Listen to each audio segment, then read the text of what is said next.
Bueno, listo, buenas noches a todos. Esta es mi última clase de análisis 2, ¿sí? Pues me había comprometido para mandarla el lunes, ¿sí? Pero pues hasta ahora puedo hacerla por las ocupaciones, ¿sí? Entonces, de todos modos, por allá yo les envié un taller, ¿sí? Y en el último punto, creo que les envié un resumen de un video que voy a enviar, ¿sí? Que hace que, un video que pues pertenece a la clase de hoy, ¿sí? Entonces, bueno, de todos modos, pues es un poco raro, ¿no? Un poco raro uno aquí dando la clase solo, ¿sí? Pero el último tema de hoy es el tema de disipadores de energía, ¿sí? Pues como ustedes saben, no, yo estoy acá, estamos acá nosotros con el tema de introducción a la ingeniería sísmica, ¿sí? Y pues nosotros, pues haciendo una síntesis de todo el curso, pues estudiamos los sismos, cómo se originaban, ¿sí? Eh, las ondas que estos sismos producían, las ondas que había, ondas superficiales, ondas de tipo CIP, ¿sí? Pues aprendimos que las ondas superficiales eran las más dañinas, ¿sí? Que esas se veían en las ondas relay, ¿sí? Estudiamos el tema de las escalas, la escala de Richter, la escala de Marcali. Eh, Nos metimos con el tema de la red sísmica, ¿sí? Por allá miramos la de Chile, los mandé a investigar el tema de la red sísmica colombiana, ¿sí? También miramos un poco de cómo ya nos metimos en la norma sismorresistente, ¿sí? Y empezamos a estudiar el tema del espectro elástico de diseño, ¿sí? Entonces, cómo se obtenía, de qué se componía, estudiamos el SA, el periodo corto, el intermedio, el largo, ¿sí? Les mandé a hacer una tarea, ¿sí? Y pues después comenzamos a estudiar los métodos pues, aprobados por la norma sismorresistente para el estudio de la energía sísmica, que fue el método de la fuerza horizontal equivalente, y por ahí miramos el método de análisis dinámico elástico, ¿sí? Entonces, así, a mayor medida, eso fue lo que se compuso el curso con los ejemplos, las tareas, ¿sí?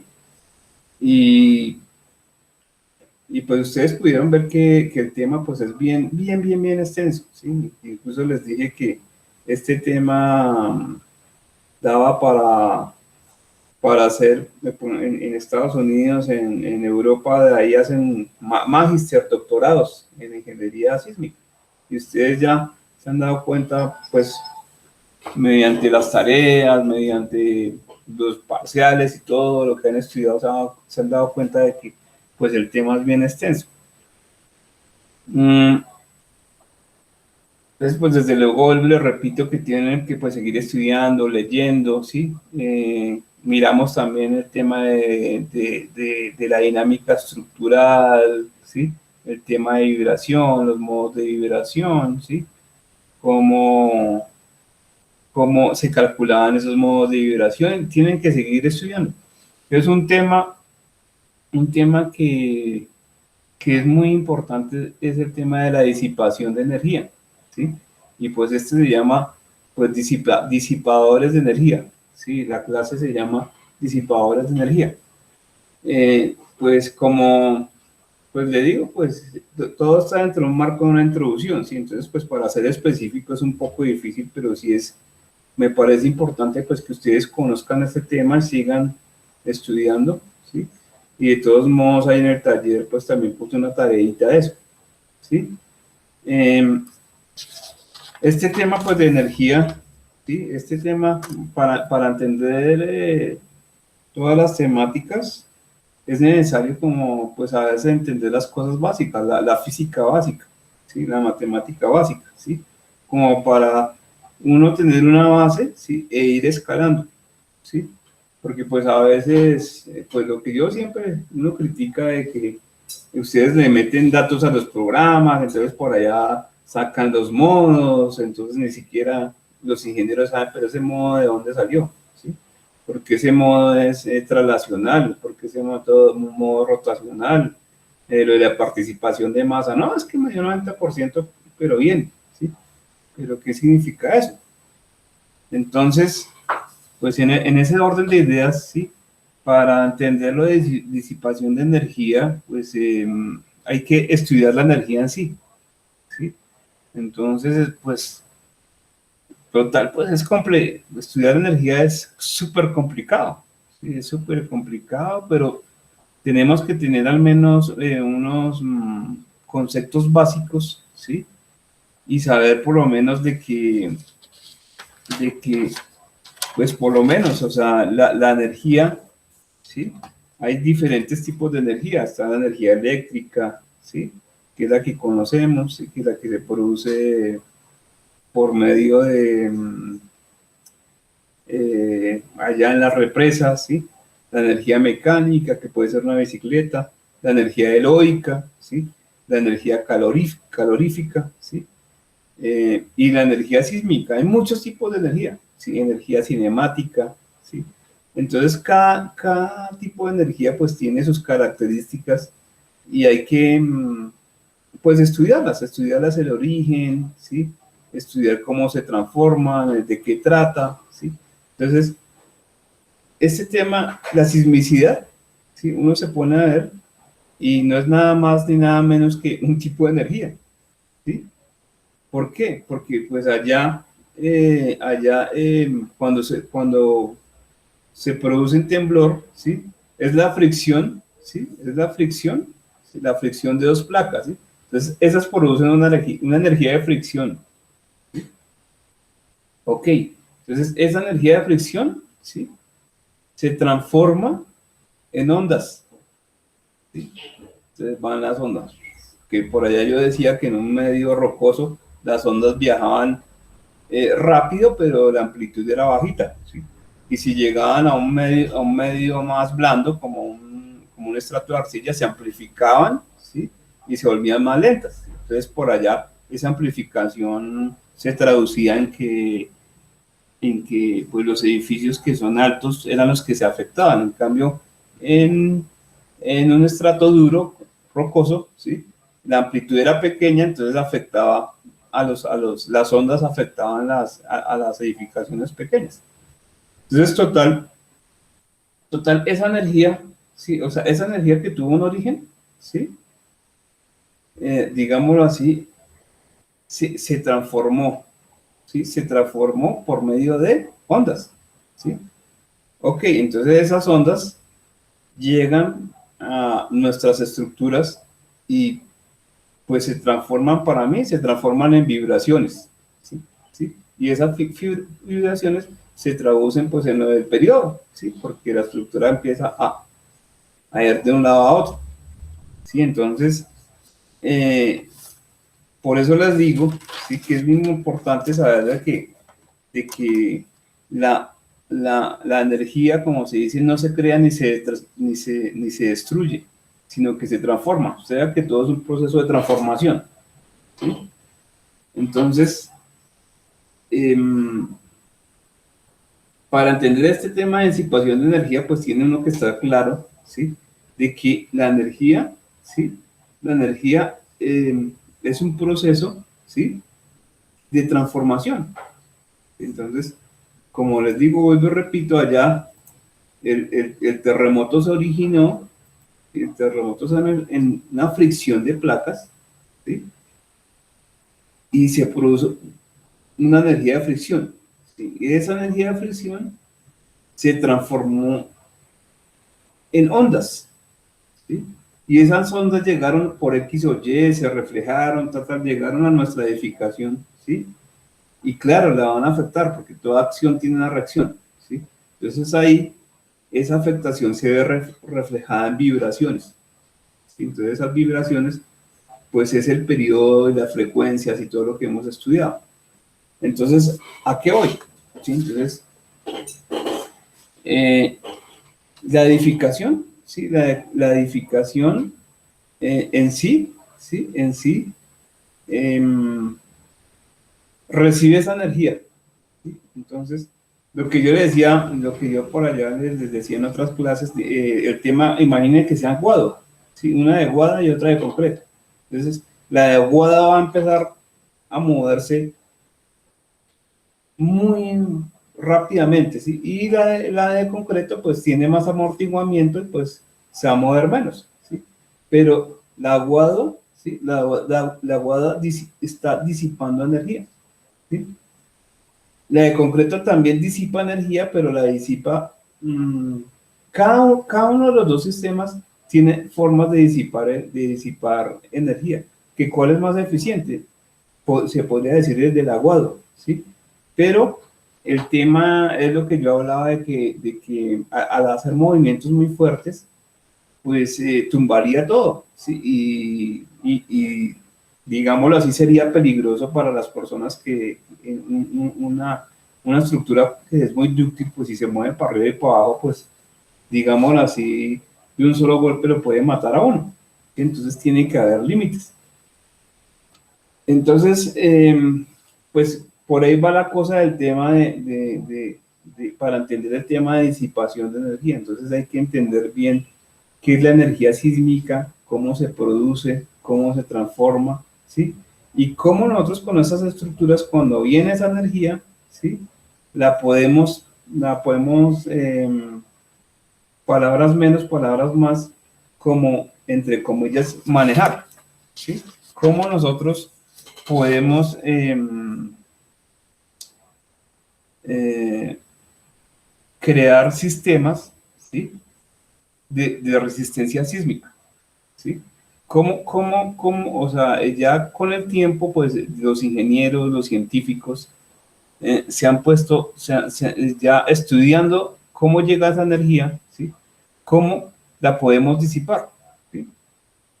Y pues basta que usted con ver, digamos, qué quiere decir disipación. Disipación es desaparecer una energía gradualmente, ¿sí? Una disipación es desaparecer algo poquito a poco, ¿sí? Entonces, ¿cómo se puede desaparecer? ¿Sí? Por las mismas rigidez de los elementos de la estructura, y también la podemos ayudar, ¿sí? Con unos elementos que vamos a ver hoy que se llaman disipadores de energía, ¿sí? Entonces vamos a ver una serie de videos donde vamos a tener más claro de qué se trata esta disipación de energía y cómo avanzando este tema, de qué trata, cómo se mejora la respuesta sísmica en las edificaciones, ¿sí? Cómo es un tema de futuro, cómo podemos implementar estos disipadores. Vamos a ver por allá el tema de resonancia. Vamos a ver un video bien interesante del tema de resonancia. Vamos a ver lo de que son aisladores sísmicos, ¿sí? Los tipos de apoyo, los tipos elastométricos, todo este tema, ¿sí? De cómo, ¿sí? De cómo eh, la estructura, ¿sí? La estructura puede, mm, puede de una forma razonable, ¿sí? De una forma razonable, digámoslo así, disminuir los efectos sísmicos, ¿sí? Disminuir la fuerza sísmica, ¿sí? De una manera inteligente, de una manera gradual, ¿sí? De una manera que no afecte a todos los elementos. Entonces, pues esto es bien interesante y pues si yo no hablaba de esto en este curso, pues no era, pues digámoslo así, quedaba un poco corto, ¿sí? Porque pues yo me metí mucho también con la norma sismo resistente y eso es excelente, ¿sí? Estuvo bien porque pudimos estudiar las derivas, pudimos por allá, calculamos la fuerza horizontal equivalente, profundizamos pues en temas que son bien clave, ¿sí? En el tema de cómo son las, según el título B, cómo se cargan los sismos, ¿sí? Cómo funciona, cómo digamos, la norma sismo resistente, cómo debemos tomar los datos que están en la norma, ¿sí? Y así, pues conocerla bien, ¿sí? Y calcular bien nuestras cargas sísmicas, ¿sí? Pero es importante que sepan este tema de disipación sísmica, ¿sí? Y ese es el futuro, ¿sí? Y ese es el futuro, y eso nos va a ayudar a comprender más, ¿sí? El tema, los temas de ingeniería sísmica, ¿sí? ¿Por qué? Porque pues hablar de disipación, pues está hablando de disminución de energía, pero tenemos que entender bien qué es la energía sísmica, ¿sí?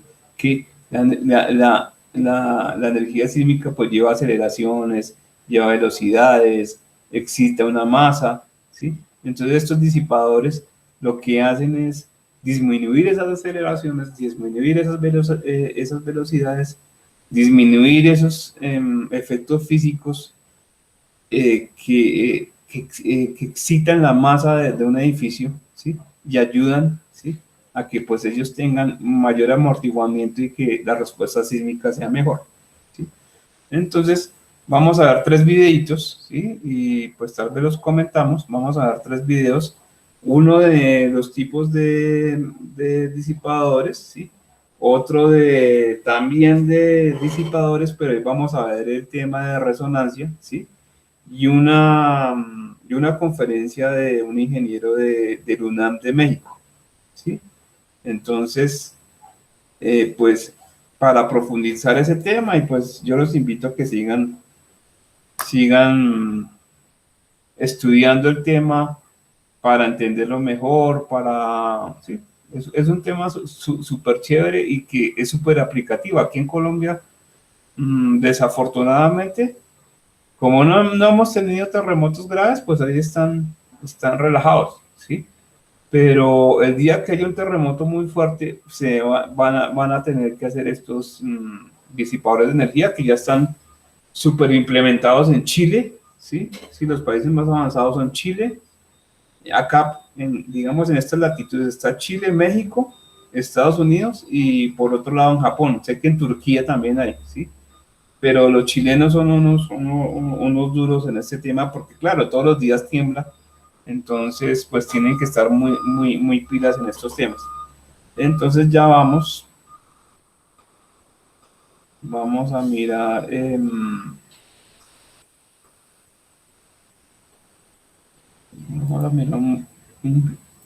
tres videos, ¿sí? El primero va a ser de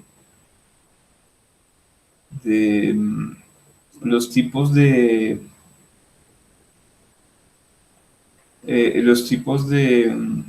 disipadores, ¿sí? El segundo va a ser el de pues disipadores, pero más que todo con el tema de resonancia, y el tercero pues va a ser una charla de allá de la UNAM con unos experimentos que hicieron que son bien interesantes. Entonces, vamos a mirar acá el primero. ¿Sí? Vamos a ver el de tipos de aisladores, ¿sí? Entonces ya vamos a mirar acá.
Hola, hoy vamos a utilizar este pórtico, que es un marco.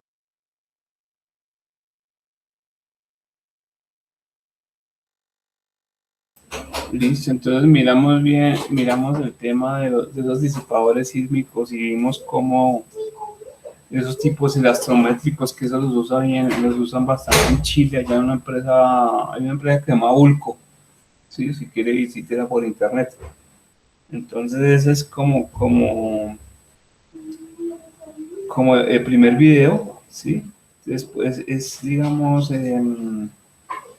como un video general, ¿sí? Pero entonces vieron para que vean los tipos que hay. Ahora vamos a ver uno más interesante que ya se mete con resonancia, ¿sí?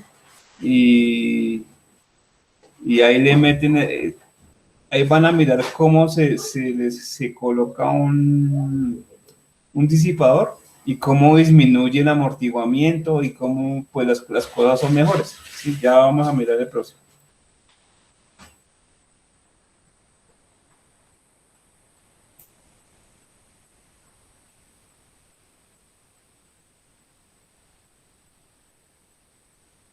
Un pórtico de momento, para estudiar algunos conceptos básicos de la vibración de estructuras y de disipación de energía, por supuesto. Tiene dos columnas, una viga, que es un pórtico de momento, y puedes considerar la parte de abajo como las fundaciones que tendría la cimentación. Idealmente esta estructura, si no tuviera ningún elemento rigidizador o diagonal, va a sufrir un daño y lo va a hacer para disipar la energía sísmica y poder reducir las fuerzas en los elementos, pero dañándose idealmente en las vigas primero y luego en las columnas. También hemos podido limitar el desplazamiento horizontal con elementos rígidos, diagonales, cables, contravientos, tensión, compresión, o solo tensión, riostra, solo tensión. Pero en fin, todos esos sistemas van a inducir un daño en la estructura. Voy a empezar a mostrarlo como lo vemos. Estos son los puntos máximos de resonancia. Pues la resonancia de esta pórtico está más o menos entre 55 y 60. Voy a tener que aguantarla abajo porque las fuerzas de nuestra cimentación son grandes y empieza a moverse a pesar de ser pesada. Miren que apenas me acerco a 60, la frecuencia natural o el periodo natural de ese pórtico, de ese marco, empieza a igualar el de la fuerza inercial lateral y él empieza a lograrse el control. Si lo dejo mucho tiempo ahí, puedo dañarlo porque las amplificaciones se vuelven casi infinitas. De hecho, le cuesta dejar de vibrar. Pues por lo que es un cuerpo elástico, es una pórtico elástica, más o menos el 2% al 5% del amortiguamiento crítico. Él no deja de oscilar, la energía quedó guardada y no la pudo disipar. Y en una estructura normal eso hubiese sido daño, como les dije, idealmente en las vigas. Tengo que aguantarlo. Voy a tener que pararlo para que consiga funcionar. Vuelvo otra vez a acelerarla. Voy a poner siempre la fuerza. Pero ya pasando por el punto de resonancia alrededor de 55 y 60, a fuerzas inclusive más altas. Miren que ahora estoy casi en 97.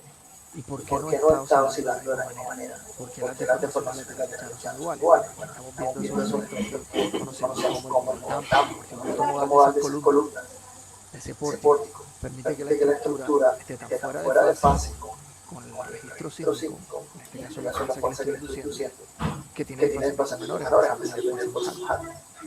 Es también otro efecto que quería mostrarles, que usualmente no ven, pero bueno, lo tenemos. Si logramos encontrar estos modos de vibrar de la estructura, podemos hacer buen uso de ellos, sin embargo es muy difícil. Es muy difícil encontrarlos o calibrarlos. También es inclusive más difícil saber cuál es el verdadero periodo de vibrar o frecuencia que va a traer el registro sísmico real que va a afectar la estructura. En fin, apenas me acerco otra vez a los 60, miren, vuelve otra vez a vibrar como loco, a pesar de que las fuerzas son menores, pero es porque estamos en el punto de resonancia. Así que podemos entender algunos de los efectos básicos con este pórtico pequeño. Vuelvo a darle resonancia y vuelvo a vibrar como loco la estructura. Entonces, esos son los puntos que hay que cuidarlo siempre, tratar de evitar que la estructura esté lejos de nuestro mejor pico de aceleraciones y que los periodos tanto de la estructura como de vibrar del suelo no estén tan cerca.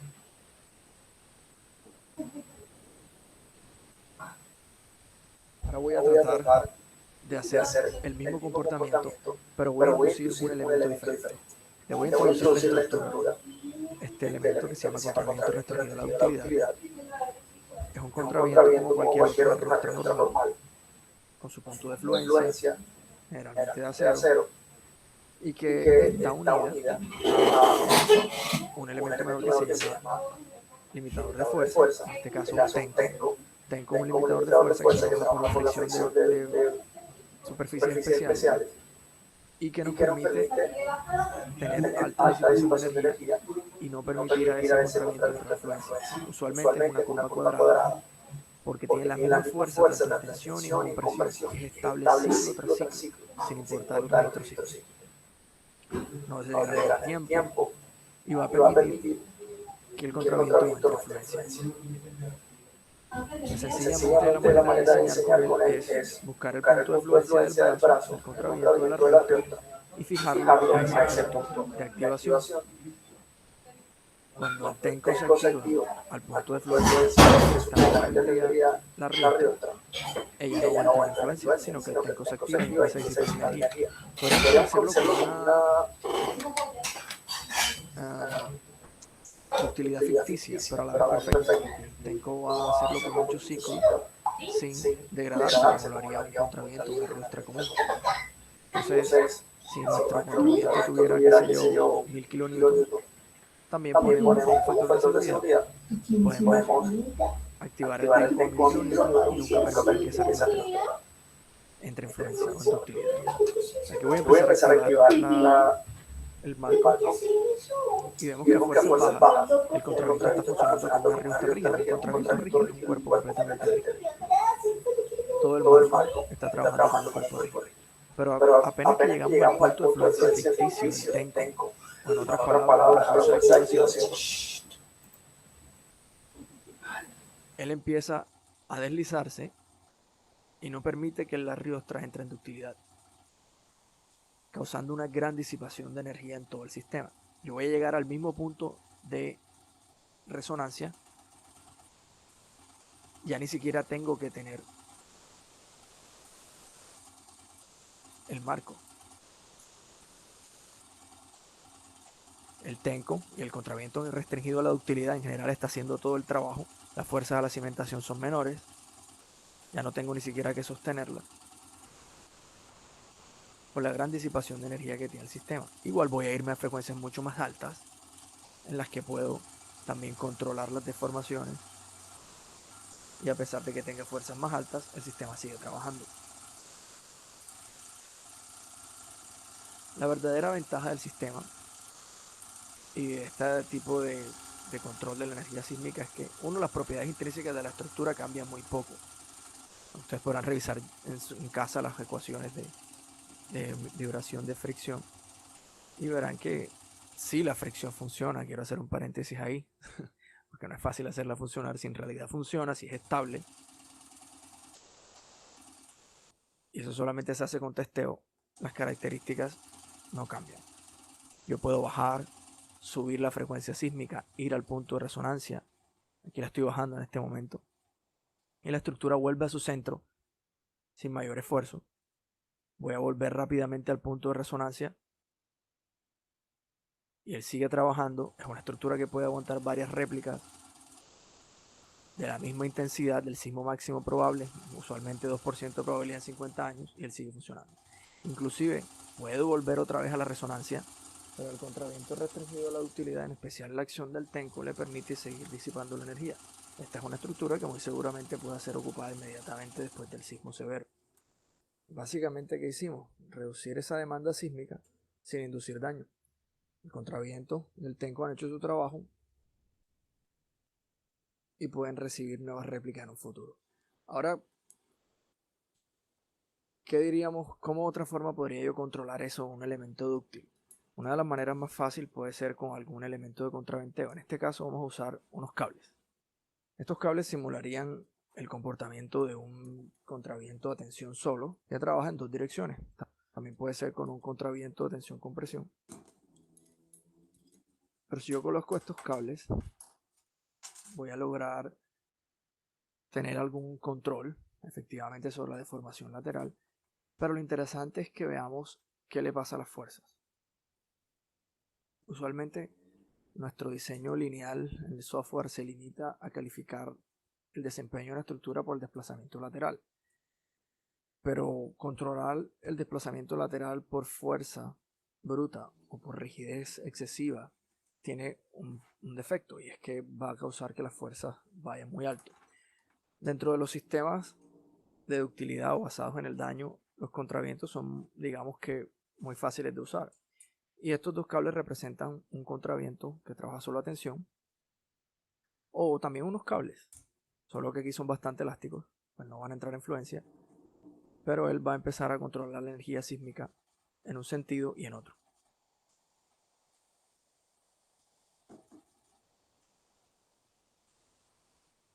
Cuando en un sentido el sismo ataca, es un cable que está en tensión, en el sentido contrario es el otro cable que hace el trabajo, mientras el otro cable pandea. Les voy a seguir aumentando la fuerza sísmica. Los desplazamientos son más o menos similares a los que tendría la estructura sin contravento alguno, el pórtico solo, el marco solo. De hecho, por elasticidad misma de estos cables, que son elásticos, la resonancia ahora está en un punto más bajo, y creo que alrededor de 45, 50 y algo, pero otra vez se sale de control y otra vez estoy obligado a sostener la cimentación porque está vibrando como loco. O sea, a pesar de que un modelo lineal me hubiese mostrado que los desplazamientos estaban bajo control, tan pronto esos cables empiezan a entrar en fluencia o en resonancia, los desplazamientos se salen de control. Y es precisamente porque estos cables entran en fluencia en la estructura real, y una vez que eso sucede no tengo control hacia dónde van las fuerzas, ni tampoco cuál es la rigidez última de la estructura. Voy a sostenerlo otra vez, voy a llevarlo a resonancia. Ahora voy a intentar pasar un poco de la resonancia. La estructura está otra vez fuera de control. No la voy a dejar mucho tiempo aquí porque puedo dañarla. Pero esencialmente ese es el comportamiento de una estructura con elementos dúctiles. Ahora voy arriba nuevamente a fuerzas más altas que están fuera de resonancia, y tan pronto bajo nuevamente resonancia alrededor de 50, 60, entre 45 y 55 para esta librería, empieza la estructura a vibrar fuera de control.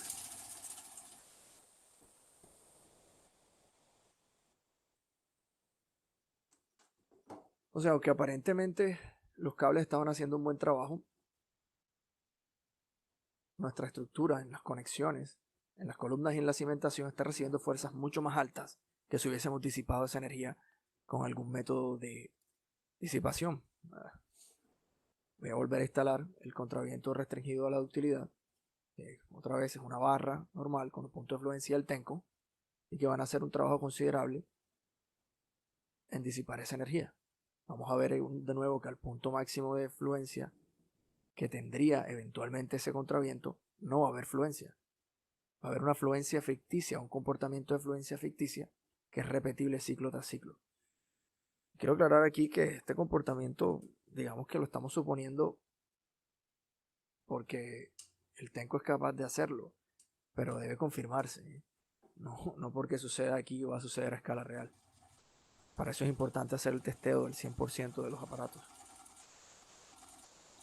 Vuelvo a la fuerza de activación en pleno punto de resonancia.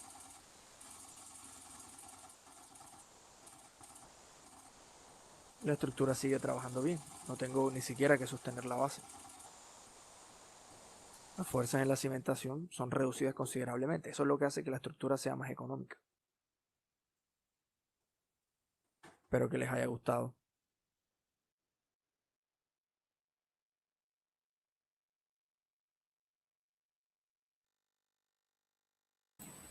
Bueno, este video es bien interesante porque pues primero nos da una idea más amplia del tema de resonancia, ¿sí?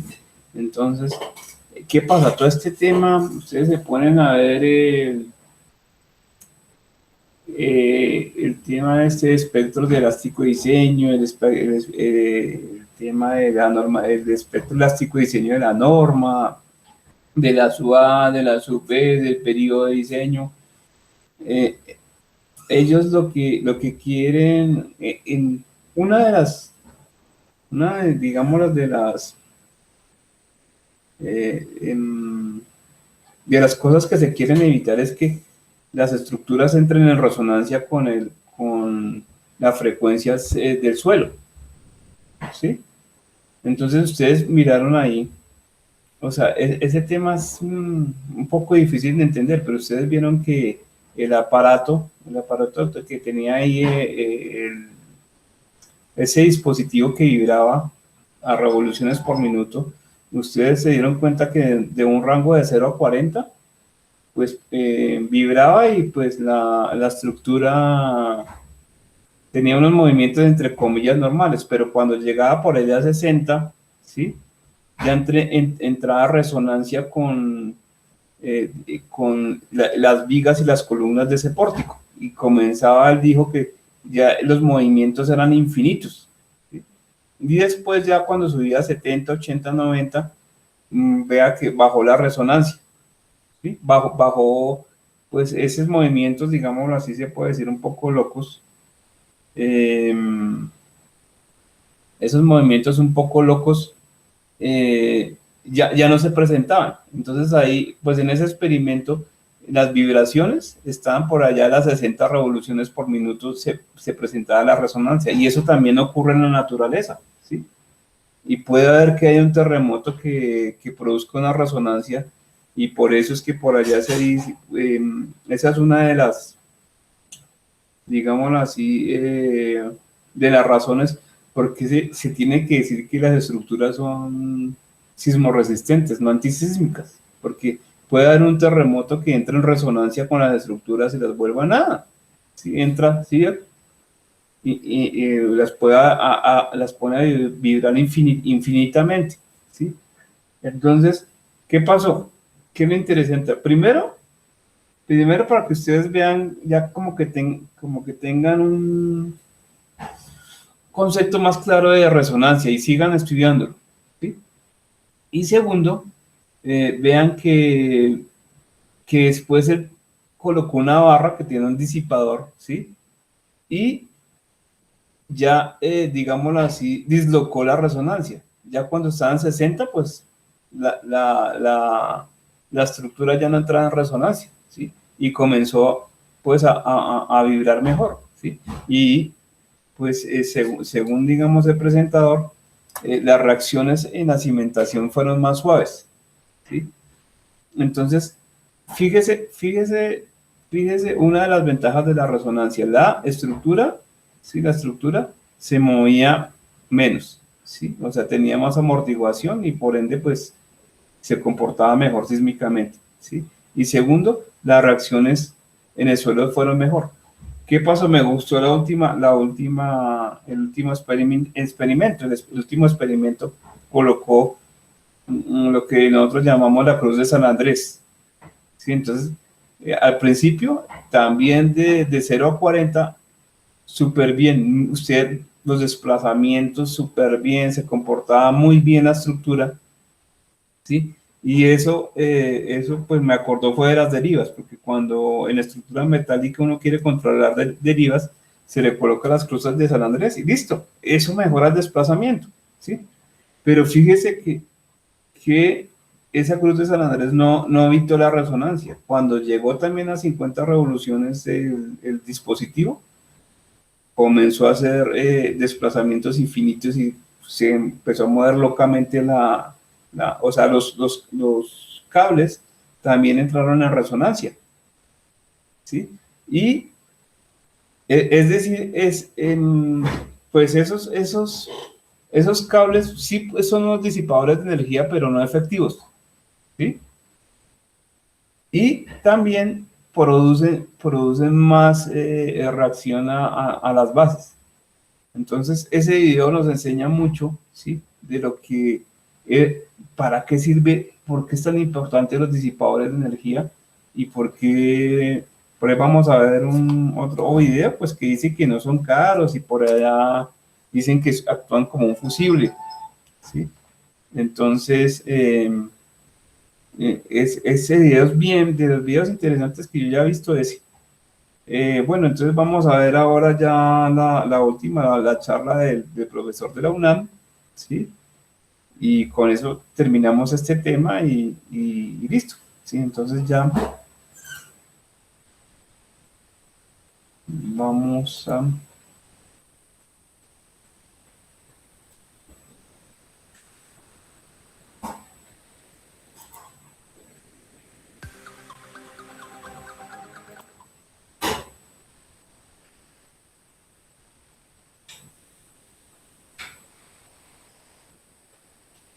Entonces, aquí los... Y apago por acá. Muchas gracias por la presentación, doctor. Gracias a todos.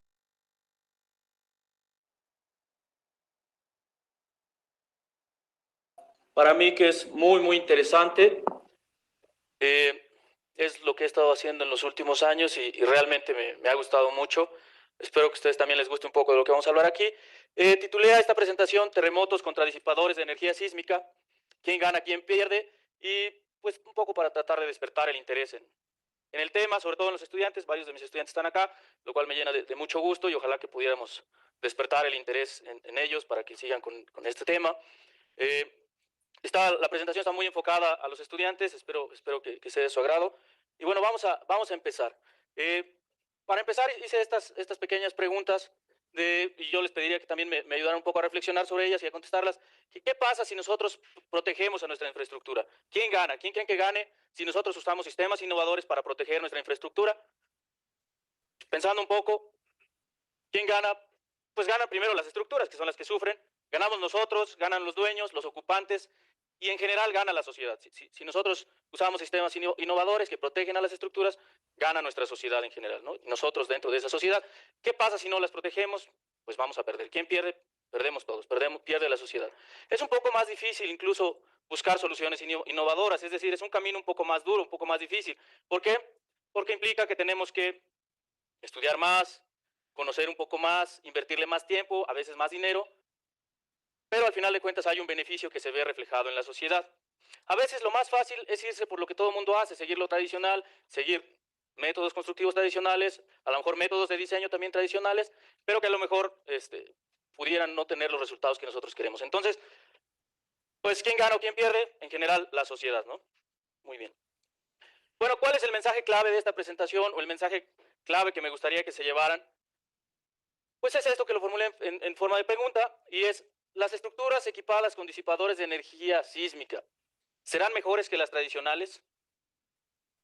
¿Cómo ven? ¿Creen que sí o creen que no? ¿Sí? Vamos a ver. Bueno, mi respuesta es sí, pero puse esto que dice casi siempre. Y ese casi siempre tiene que ver que nosotros como ingenieros tenemos que cuantificar qué tanto beneficio aportan estos sistemas de protección sísmica a las estructuras.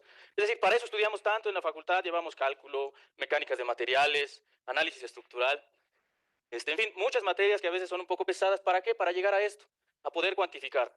¿Y cuantificar qué? Pues los beneficios de usar estos sistemas innovadores. Entonces, sí son mejores normalmente, pero tenemos que decir en qué casos. Incluso hay que ser cuidadosos, porque a veces colocar un sistema a una estructura no siempre es lo mejor. Incluso hay casos donde puede generar efectos adversos. Tenemos que ser muy cuidadosos en ese sentido, de que cuando coloquemos un sistema de protección sísmica, realmente produzca un efecto benéfico y además decir cuánto es beneficioso usarlo, porque pudiera haber casos donde no es conveniente usarlos, ¿no? Hay que tener cuidado con eso. Bueno, ese es el mensaje clave que les quiero dar durante esta presentación y bueno, vamos a seguir. Ahora les voy a pedir que pensemos en esta palabra, terremoto. ¿Qué es lo primero que se nos viene a la mente? A ver usted. No, a ver, díganme, ¿qué es lo primero que se nos viene a la mente? ¿Mal? Daños, ¿verdad? Daños, destrucción, incluso muertes, ¿no? Desgraciadamente. Pues sí, yo también es lo primero que pienso. Muchos daños, edificios colapsados, mucha gente sufriendo. Y eso es muy común, lo vemos en todo el mundo, en todos los países. Y entonces nos preguntamos, ¿podremos reducir esos daños? ¿Podremos evitarlos? ¿Qué creen? Sí, ¿verdad? Bueno, hay una alternativa que es muy eficiente y yo además la llamo muy inteligente, y es usar disipadores de energía sísmica. Ahí hay una alternativa que es muy buena. Ahora les voy a pedir que me digan, si conocen eso, ¿saben qué es eso? Si en sus casas lo usan, sí, ¿verdad? Es un fusible. ¿Cuál es el costo de esta pequeña pieza normalmente? De unos cuantos pesos, ¿no? 10 pesos, no sé, algo así. ¿Se imaginan una casa que no usara fusibles? ¿Cuánto gastarían, por ejemplo, al año en reparar sus instalaciones, en cambiar sus aparatos? Sería muy grande el costo comparado con el costo de estar cambiando esta pequeña pieza, ¿no? Además de que podría darnos algunas descargas que podríamos lamentar también. Entonces, el costo de usar estos fusibles es muy bajo. Esa es una analogía muy interesante con los disipadores de energía sísmica, que normalmente representan un costo bajo para la estructura, pero los daños que nos evitan, pues son muy grandes, ¿no? Ahora vamos a ver esto. ¿También lo conocen? ¿Los han visto? Son balatas, ¿verdad? Y van en las ruedas de nuestros automóviles. La gran ventaja de estas balatas es que son reemplazables. Una vez que se desgastan, las cambiamos. Y las cambiamos a un costo, pues, muy bajo. Si es un bochito, pues mucho más bajo, ¿verdad? En fin, entonces es muy bajo cambiar, el costo es muy bajo.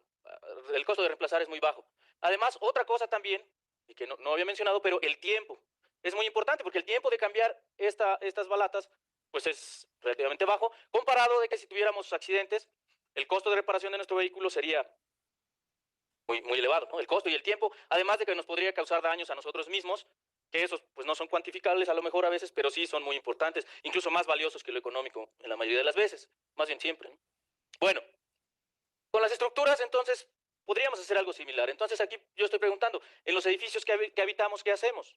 ¿Podríamos usar algo similar al fusible eléctrico o a la balata del automóvil? Pues sí, ¿no? Y eso es los sistemas de protección sísmica que tenemos actualmente pues ya en el mercado y disponibles para ser usados. Ahora, normalmente no pongo ecuaciones en una presentación, pero esta está muy interesante y creo que la mayoría la conocen, y si no, muy pronto la van a conocer. Esta ecuación la llamamos la ecuación de movimiento y nos describe de una manera muy acertada el movimiento que ocurre en las estructuras. Miren, tiene 3 componentes del lado izquierdo y una componente del lado derecho. Son fuerzas al final de cuentas. Aquí en este primer sumando tenemos la masa multiplicada por la aceleración de nuestra estructura, ¿no? De este lado tenemos este coeficiente de viscosidad multiplicado por la velocidad. Aquí de este lado tenemos la rigidez de nuestra estructura por los desplazamientos, también es otra fuerza, y de este lado tenemos la fuerza que excita el movimiento, que es pues la aceleración o el movimiento en la base multiplicado por la masa. Entonces, si nosotros afectamos, usando algún sistema de protección sísmica, si afectamos estos componentes de esta ecuación, podemos reducir las demandas en nuestra estructura y reducir los daños, ¿vale? Entonces, miren, hay unos sistemas de protección que se llaman aisladores y actúan en esta parte, lo que nos permiten es reducir esta aceleración de piso y con eso ya no deja que suban el movimiento hacia arriba, hacia la estructura. Entonces aquí se queda la mayoría de la energía y ya la estructura ya no la afecta y reduce de manera muy importante el daño.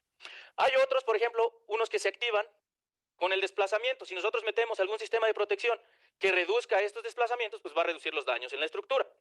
Hay otros que se activan con la velocidad. También podemos meterle aquí algún tipo de disipador y también reduce la respuesta de nuestra estructura y reduce los daños. Y también hay unos que actúan de ese lado de la ecuación, reduciendo las aceleraciones, ¿sale? Entonces, muchas veces los sistemas de protección sísmica se clasifican de acuerdo a cómo intervienen en esta ecuación. Es decir, hay algunos que se activan con el desplazamiento, otros con la velocidad, otros con la aceleración y otros desde la base de la estructura. También hay otra clasificación de los sistemas de protección sísmica y es cómo trabajan durante un terremoto. Tenemos activos, semiactivos y pasivos. Digamos, es otra clasificación. Los activos normalmente consisten de gatos hidráulicos muy grandes que requieren de una gran cantidad de energía para tratar de contrarrestar las fuerzas sísmicas. Entonces son poco confiables en realidad. Hay mucha gente estudiando este tipo de sistemas, pero hasta la fecha son poco confiables. Hay otros que son los semiactivos, que requieren de sistemas de control, es decir, programas de computadora que se instalan en una computadora y también pueden llegar a tener fallas durante un terremoto. ¿Por qué? Porque hay vibraciones muy fuertes, porque puede haber también hay retraso en el cálculo del programa de computadora y eso puede afectar la respuesta de la estructura. Hasta ahora los más confiables, vamos a decir, los más populares, los más estudiados, son estos que llamamos pasivos y que se instalan en la estructura y no cambian mucho sus propiedades durante un terremoto. Entonces son más confiables porque además no requieren de inyectar grandes cantidades de energía al sistema o a la estructura. Y es en los que nos hemos enfocado en realidad, o los que hemos estado trabajando aquí. Bueno, voy a poner un ejemplo de aisladores de base. Algunos de ustedes seguramente ya los conocen. Constan básicamente de una goma aquí en el centro y llevan en medio a veces algunas placas de acero o de algún metal que permiten incrementar su eficiencia. Tienen una placa abajo que se conecta a la cimentación y una placa arriba que se conecta a la estructura. Entonces, por ejemplo, si ustedes ven esta figura, pues aquí hay unos aisladores marcados en rojo. Entonces, cuando viene un terremoto, se deforman los aisladores de la base y no dejan que esas deformaciones suban, las vibraciones suban a la estructura, la que se comporta como un cuerpo rígido arriba de los aisladores. Es decir, absorben todo aquí abajo, prácticamente todo. Después tenemos el caso cuando no los usamos. Miren, cuando no los usamos, pues las deformaciones se van hacia arriba, hacia la estructura, generando daños la mayoría de las veces. Bueno, ese es un tipo. Aquí puse un video que está en internet, en realidad los puse porque quisiera que vieran cómo es que funcionan. No sé si, a ver si le puedo dar clic aquí. Ahí están. Es unas pruebas que hicieron en San Diego. La de este lado está aislada y la otra no. Miren, aquí como se ve el movimiento, se queda abajo y no pasa arriba a la estructura. Entonces, ahí vamos a ver el beneficio de usar ese tipo de tecnologías. ¿Cuál es mejor? Obviamente está aislado. Entonces, digamos, es un pequeño modelo, un pequeño prototipo, pero nos deja ver claramente la ventaja de usar estas tecnologías. Vamos a ver otro. Estos son amortiguadores viscosos y son muy similares a los que usamos en nuestros vehículos. Miren, en realidad son muy interesantes. Miren, llevan aquí adentro, esto que ven aquí es un tubo, es este tubo que se ve aquí afuera, y adentro tiene unas cámaras que van llenas de aceite. Esta parte que ven acá y esta se conectan a la estructura. Entonces, cuando hay un desplazamiento hacia afuera o hacia adentro, lo que pasa es que como pistón que ven acá se mueve hacia allá o hacia acá, ¿no? Se está moviendo y por estos pequeños orificios que se ven acá fluye el aceite que tiene adentro. Entonces, si el movimiento es muy despacio, la fuerza que necesitamos para mover este pistón es muy baja, realmente no es tan fuerte. Pero si es más rápido el movimiento, si lo desplazamos de manera muy rápida, ya le cuesta mucho trabajo al aceite fluir en el orificio.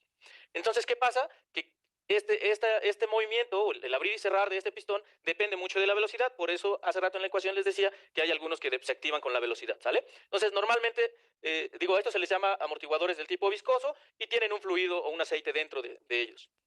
Aquí hay otro video que también es muy popular. Yo me imagino que muchos de ustedes ya lo vieron. Y si no, de todos modos lo vamos a poner para que vean la diferencia entre usarlos o no usarlos. Es una mesa vibradora muy pequeña.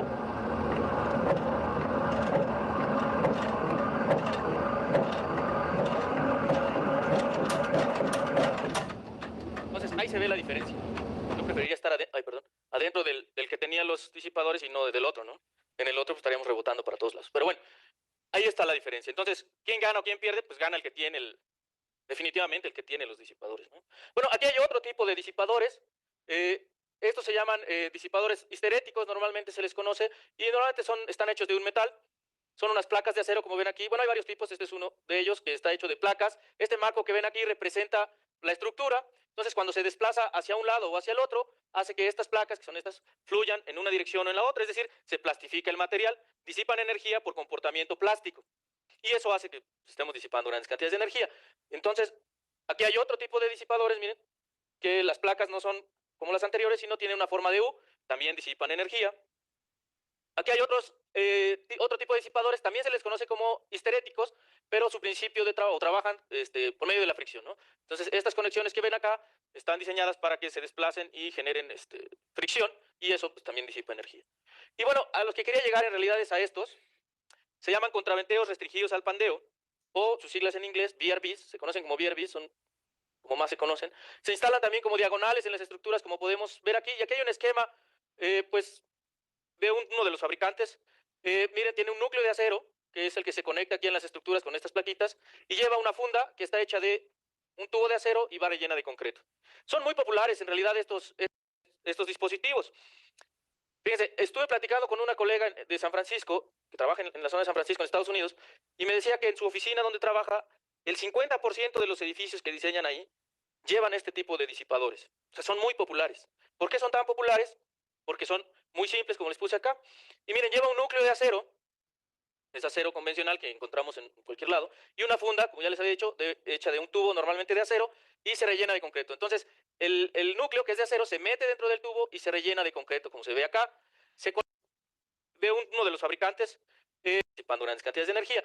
Entonces, aquí hay otro tipo de disipadores, miren, que las placas no son como las anteriores, sino tienen una forma de U, también disipan energía. Aquí hay otro tipo de disipadores, también se les conoce como histeréticos, pero su principio de trabajo trabajan por medio de la fricción, ¿no? Entonces, estas conexiones que ven acá están diseñadas para que se desplacen y generen fricción, y eso pues también disipa energía. Y bueno, a los que quería llegar en realidad es a estos. Se llaman contraventeos restringidos al pandeo, o sus siglas en inglés, VRVs, se conocen como VRVs, son como más se conocen. Se instalan también como diagonales en las estructuras, como podemos ver aquí, y aquí hay un esquema, pues, de uno de los fabricantes. Miren, tiene un núcleo de acero, que es el que se conecta aquí en las estructuras con estas plaquitas, y lleva una funda que está hecha de un tubo de acero y va rellena de concreto. Son muy populares en realidad estos dispositivos. Fíjense, estuve platicando con una colega de San Francisco, que trabaja en la zona de San Francisco, en Estados Unidos, y me decía que en su oficina donde trabaja, el 50% de los edificios que diseñan ahí llevan este tipo de disipadores. O sea, son muy populares. ¿Por qué son tan populares? Porque son muy simples, como les puse acá. Y miren, lleva un núcleo de acero, es acero convencional que encontramos en cualquier lado, y una funda, como ya les había dicho, hecha de un tubo normalmente de acero, y se rellena de concreto. Entonces, el núcleo que es de acero se mete dentro del tubo y se rellena de concreto, como se ve acá. Se coloca un material, esto que ven en amarillo, es un material que le llamamos desmoldante, que no es otra cosa más que un material muy deformable, que evita que haya contacto directo entre el concreto y el núcleo de acero. Entonces, cuando sometemos a carga cíclica reversible este dispositivo, es decir, cuando lo estiramos o lo comprimimos, el núcleo fluye, pero no se pandea. Eso es lo interesante, no se pandea fuera de su plano. Y entonces nos da un comportamiento como esta línea que vemos en azul, es decir, en tensión hay fluencia y luego en compresión hay fluencia sin pandearse. Eso genera ciclos que llamamos ciclos de histéresis, muy estables, es decir, son muy amplios y muy estables y aguantan muchos además. Entonces todo el área dentro de esos ciclos es energía disipada. A diferencia de, miren, aquí puse contraventeos tradicionales, o los convencionales, que cuando los sometemos a carga en compresión, se pandean, tienen este comportamiento típico, y además tienen degradación de rigidez y de resistencia, es decir, con pocos ciclos se rompen y ya no trabajan, ¿no?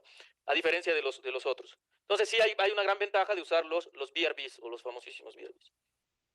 Bueno, y además otra ventaja es que pueden funcionar como fusibles estructurales, es decir, como lo que ya habíamos visto al inicio de usar un fusible eléctrico que se reemplaza a bajo costo, pues también estos pueden funcionar de esa manera, es decir, si no los usamos, pues cuando viene un terremoto fuerte, lo que va a hacer es dañar los elementos estructurales, son los únicos que van a poder acomodar ese daño y se van a dañar. El costo de reparación y además el tiempo de reparación pueden llegar a ser muy importantes, incluso tan importantes que los costos pudieran sobrepasar el costo de la estructura en sí. Pero si usamos estos fusibles o estos VRVs, pues podemos diseñarlos de tal manera que el daño se concentre en ellos, mientras que nuestra estructura, miren, permanece sin daño, ¿sale? O prácticamente sin daño, ¿no? Entonces, esa es una de las grandes ventajas. Bueno, ya después, ¿qué hemos hecho aquí en el Instituto de Ingeniería? Bueno, hemos hecho varios experimentos usando, pues yo creo que uno de los laboratorios más importantes que hay en Latinoamérica. Es un gran laboratorio, tenemos una mesa vibradora, aquí la pueden ver un poco abajo. Entonces, ahí en ese laboratorio tenemos modelos de edificios, modelos de estructuras en general, y en este caso, el primer experimento que hicimos hace ya algunos años consta de un edificio metálico de 5 niveles, y le fuimos poniendo aquí las diagonales que ven, que son disipadores de los VRVs. Bueno, primero, antes de mover la mesa, hicimos algo que se llama pruebas de vibración libre. ¿Y en qué consiste? Pues consiste en empujar la estructura un poco y soltarla para que oscile solita, ¿no? Para que vibre sola. Por eso se llama vibración libre. Entonces, miren, hicimos eso y medimos la aceleración. Aquí se ve la aceleración en el punto más alto de la estructura. Y vean el comportamiento, ¿no? Un parámetro muy importante que medimos fue el nivel de amortiguamiento ahí, que fue muy bajo y era esperado porque es una estructura pues metálica y además no tenía elementos no estructurales, era el puro acero ahí oscilando. Muy bien. Después, ¿qué hicimos? Al primer nivel le pusimos los VRVs. Entonces vean el cambio de la respuesta. Voy a regresar al anterior. Pasó de eso a esto, ¿no? Entonces bajó mucho más rápido la respuesta, es decir, deja de oscilar mucho más rápido, y además algo muy interesante que observamos fue un aumento en el amortiguamiento, lo cual sinceramente no esperábamos tanto.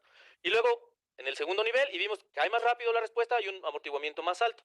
Es importante decirles que todo esto fue simplemente empujones o pequeños empujones que no generaban respuesta inelástica de los dispositivos, todavía no se activaban, esto era en comportamiento elástico lineal, pero ya nos aumentaba el amortiguamiento. Después otro, miren, aumentó y la respuesta, hasta que llegamos a este nada más, miren, 2 o 3 oscilaciones y ya se detuvo la estructura. Entonces, ya toda la estructura equipada permitió reducir de manera muy interesante la respuesta.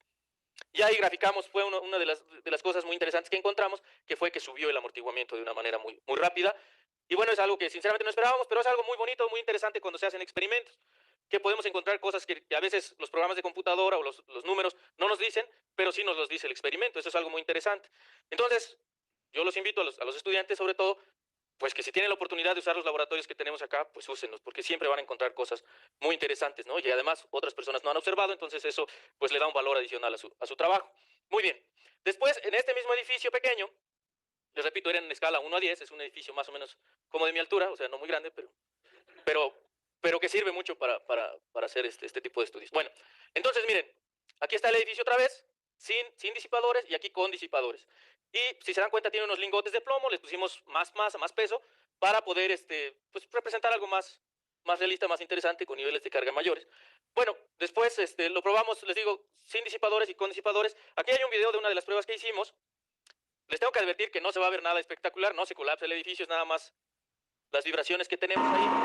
Y pero bueno, sí es interesante. ¿Cómo funciona? A ver si después de ver este video a ver si encuentran las diferencias. Ese es solo.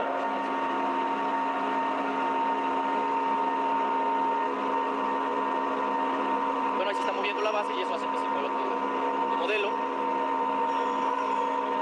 No sé si lo alcanzan a ver, pero hay un movimiento así, como un chiquito, un movimiento aquí en el modelo. Este que ven aquí en naranja son los acelerómetros que colocamos para medir la respuesta. Bueno, básicamente les advertí que no era nada espectacular. Vamos a ver ahí sangre.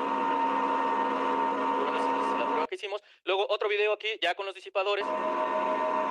Quizás, bueno, SCP-2.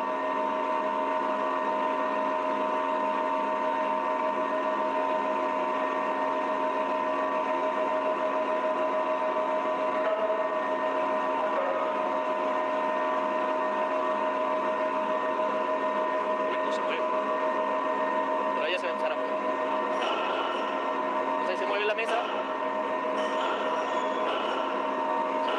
Pero no se ve ese chicoteo que les decía que se veía al principio. Bueno,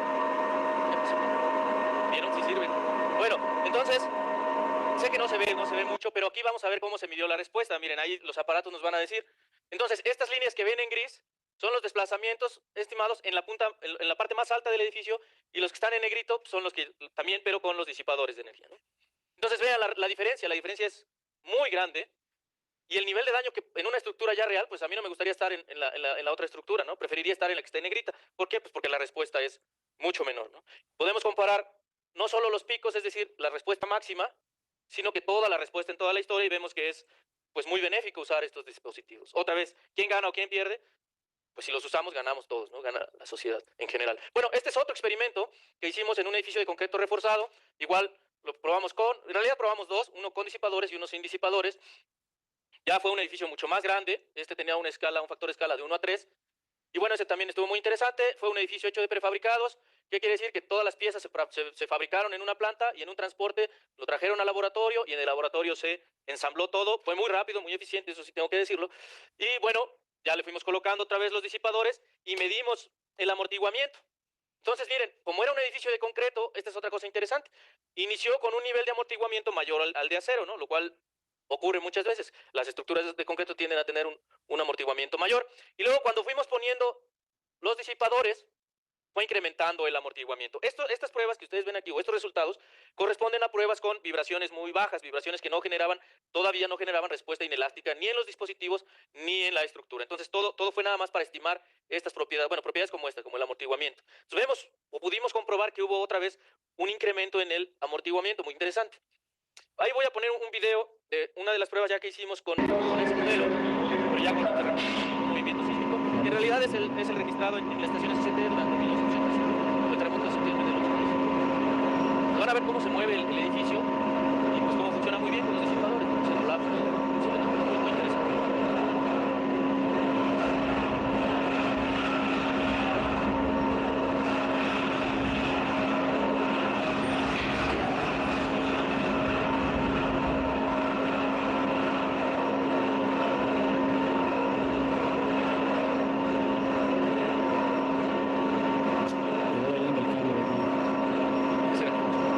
Bueno, esa es prácticamente la prueba, funcionó muy bien en realidad. No se alcanza a ver, pero sí los disipadores pues están abriéndose y cerrándose, disipando energía.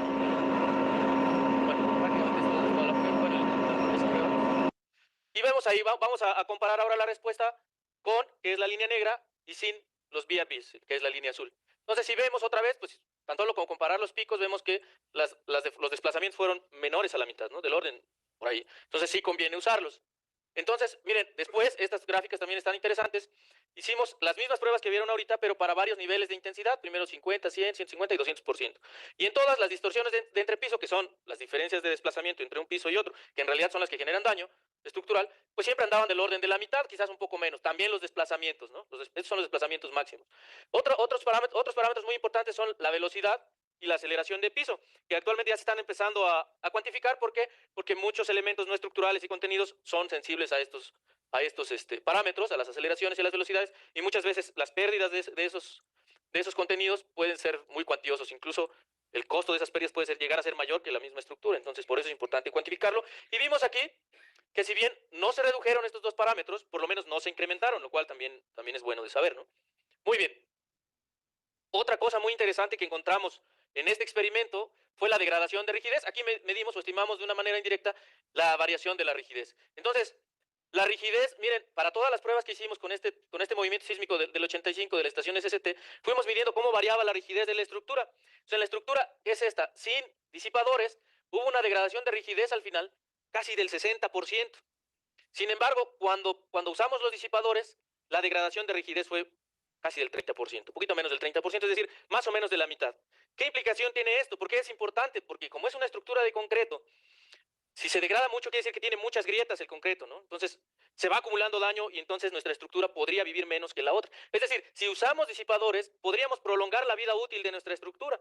En lugar de usarla nada más 50 años, que es normalmente lo que consideramos como vida útil, a lo mejor la podemos usar 100 años. Van a decir, ¿y eso qué? Bueno, pues son otros 50 años que podemos estar rentando nuestra estructura y nos está generando dinero, o además usamos menos recursos de la naturaleza, esa es otra, ¿no? Si prolongamos la vida útil de nuestra estructura, pues dañamos menos al planeta. Es decir, ¿por qué dañamos menos? Pues porque producir materiales genera contaminación, y entonces si prolongamos la vida útil de nuestras estructuras, contaminamos menos el planeta. Entonces eso es muy interesante también, es una implicación muy, muy, muy interesante. Bueno, vamos con otro experimento. Este fue el tercero que hicimos en la mesa vibradora. Y lo hicimos para indagar un poco más en esos incrementos de amortiguamiento. Quisimos evaluar más, a ver qué está pasando. Entonces, miren, fabricamos estos marcos simples de un nivel y un claro nada más. Y son 5, como pueden ver aquí, son los blancos que están aquí, son 5 en paralelo. Y en paralelo están conectados con estas losas, que son un poco grandes, losas muy, muy rígidas, que conectan a todos, así que todos trabajan en conjunto, ¿no? Bueno, hicimos varias pruebas. La primera fue sin nada, sin ningún disipador ni nada, nada más los puros marcos. Les pusimos ahí un ruido blanco, se llaman, que son vibraciones aleatorias nada más, y de muy baja intensidad para medir sus propiedades del modelo.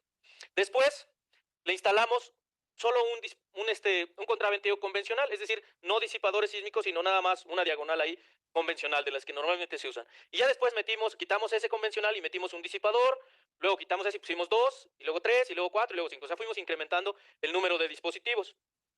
Y miren, una de las propiedades más interesantes que quisimos evaluar fue esta, perdón que está en inglés, pero es el amortiguamiento, ¿no? El porcentaje de amortiguamiento. Entonces aquí están 7 pruebas que hicimos. Las primeras 2 corresponden primero al marco sin nada, o sea, los puros marcos. Y vean, el nivel de amortiguamiento fue muy bajo, menor al 1%, lo cual también ya esperábamos por experiencias previas. Después la prueba 2, que fue con una diagonal convencional, o sea, con un contraventeo convencional, hecha con un tubo cuadrado hueco. Pues miren, no aumentó el amortiguamiento, se quedó en esos niveles, ¿no?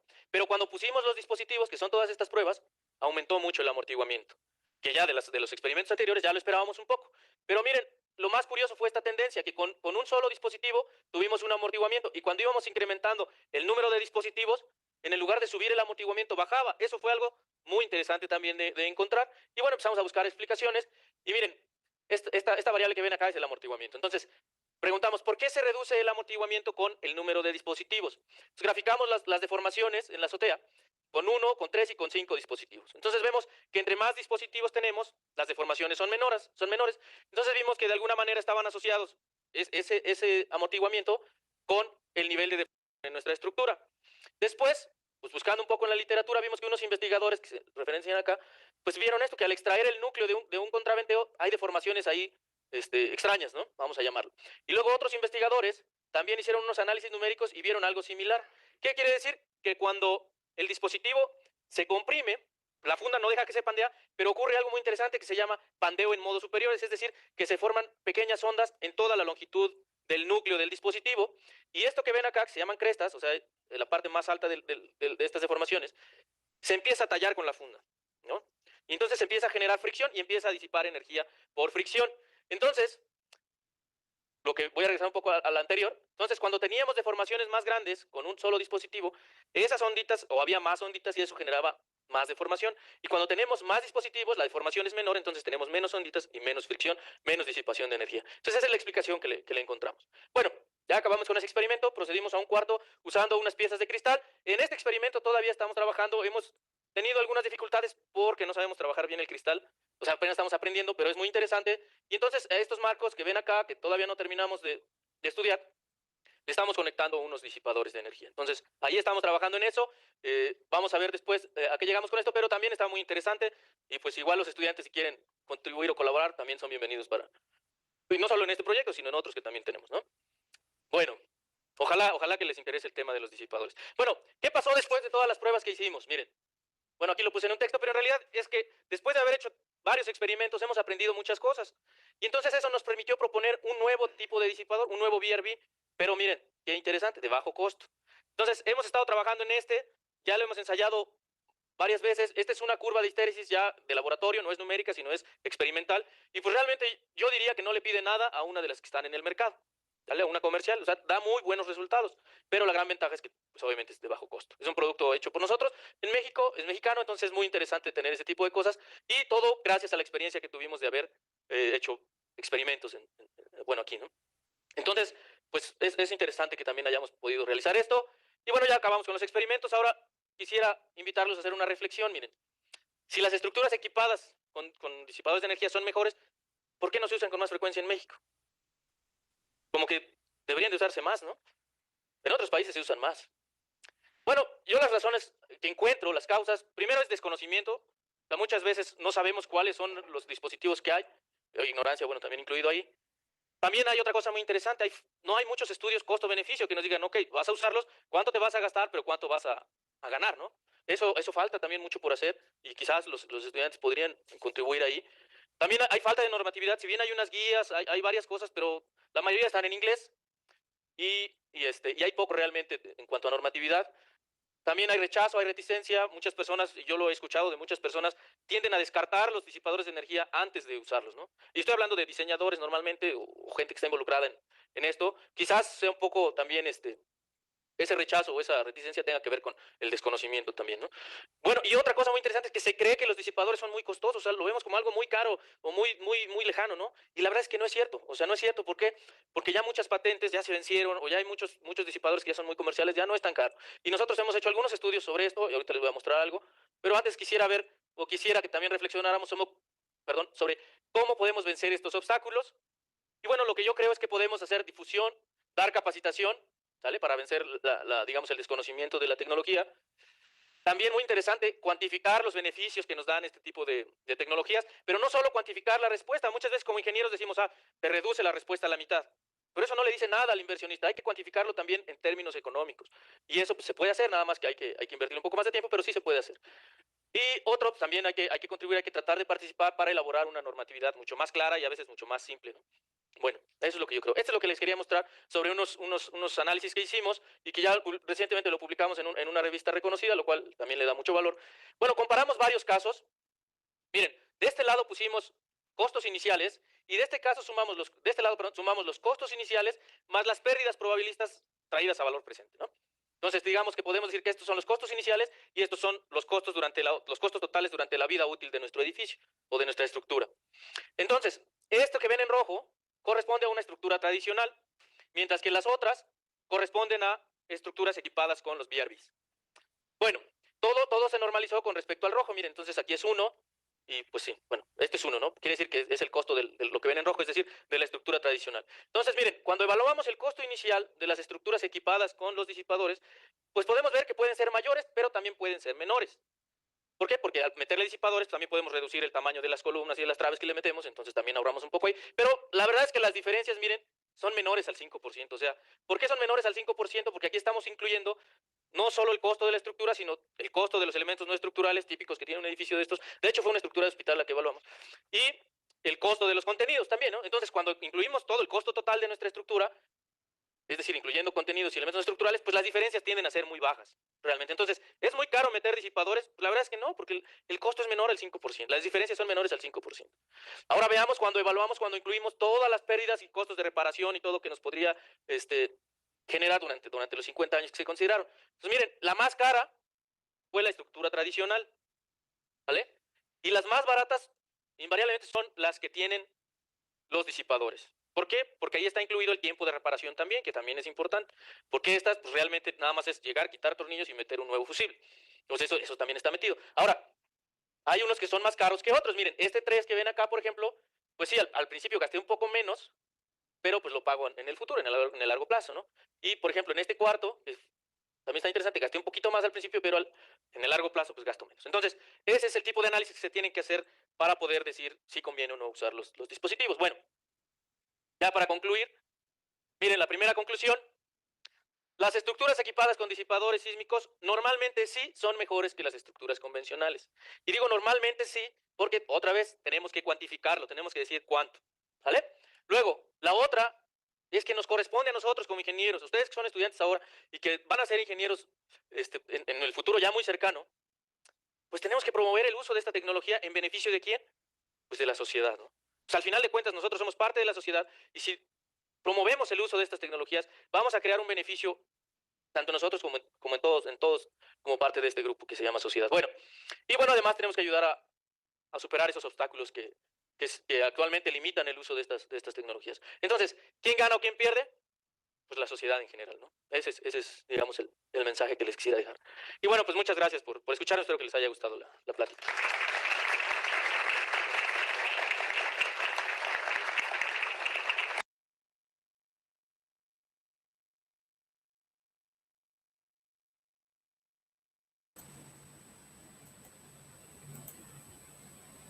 Bueno, muy interesante esa charla y pues los invito a que vean esta charla, a otras. Ese tema de disipadores sísmicos es bien importante, es bien moderno, es bien aplicado. Pues ustedes vean que en las conclusiones pues que daba el ingeniero Guerrero ahí del UNAM, ¿sí? En palabras menos, palabras más, dice que las estructuras con disipadores son mucho mejores que las normales, ¿sí? Y que esas tecnologías se tienen, lo más importante, lo que dice él, vea, esas tecnologías se deben promover, ¿sí? Para el bien de la sociedad, ¿sí? Entonces, fíjese que él está con los estudiantes, ¿sí? Y yo también estoy ustedes como estudiantes. Entonces, no es el hecho de que siempre nos quedemos en lo tradicional. Si ustedes vieron también, yéndonos ya a recontar un poco el video, ahí también en el UNAM hicieron como un pequeño estudio económico, ¿sí? Entonces hicieron unos estudios que en las estructuras que tenían los disipadores son mucho más, con el tiempo salen más económicas que con las tradicionales. E incluso dijo que al principio con los disipadores vale un 5% más, ¿sí? Y algo que por ahí, pues usted sabe que a veces uno escucha detalles que los elementos no estructurales, ¿sí? Al haber los disipadores, pues la energía sísmica se disminuye, pues van a ser más pequeños, ¿sí? Van a ser no tan grandes como en porque pues no sé si ustedes saben que los elementos no estructurales los tiene uno que calcular, ¿sí?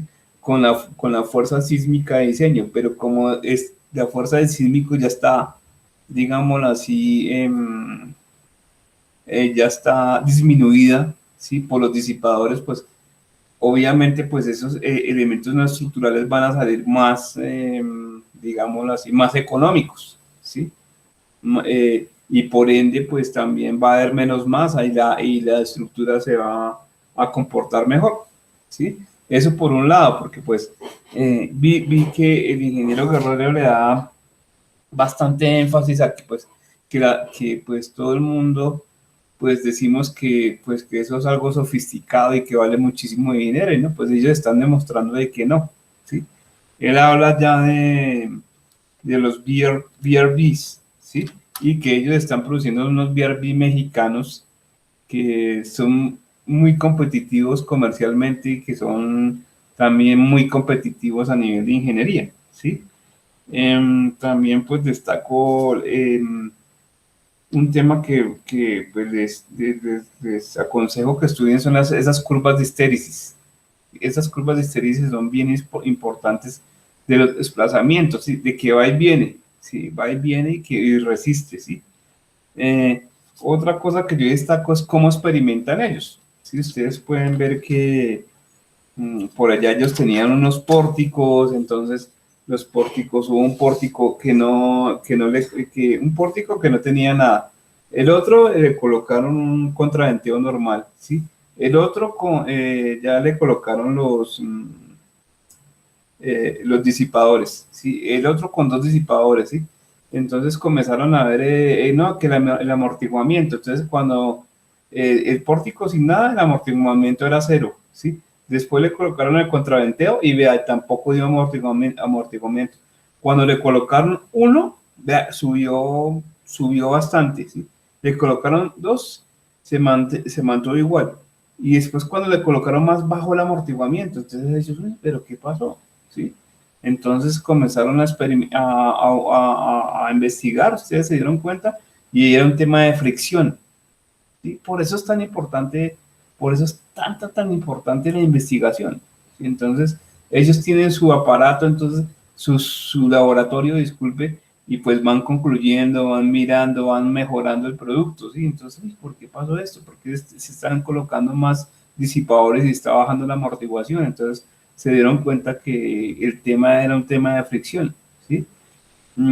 También al principio lo mismo, mostraron una estructura, entonces por allá miraron las ondas y la movieron, entonces cuando no tenía nada, produjo un acelerograma, ¿sí?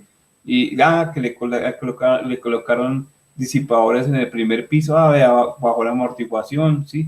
En el segundo piso volvió y bajó, en el tercer piso, ¿sí? Entonces, ellos van experimentando y van mejorando, ¿sí?